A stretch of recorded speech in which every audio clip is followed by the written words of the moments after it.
This is going to be a video tutorial on how to enable or disable the home button in the Tor web browser. I will be using a desktop PC for this. Let me jump over to my browser here. I have the Tor web browser opened up now. If you look off up to my upper left hand side of the screen, you could see that I am missing a home button here.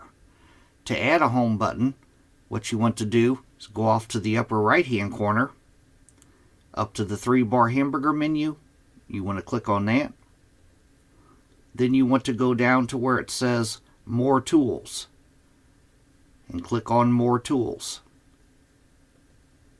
Then at the very top, Customize Toolbar. You want to click on Customize Toolbar. And then you want to search in these icons here for the home button. Mine is right here. You want to make sure yours isn't over here in the overflow menu. Mine's right here. I'm just going to drag it up and drop it right in here. And to remove the home button, I'm just going to place my mouse cursor over it. I'm going to right click and I'm going to click on Remove from Toolbar. Now the home button is gone again. That is how to enable or disable the home button in the Tor web browser. Thanks for watching.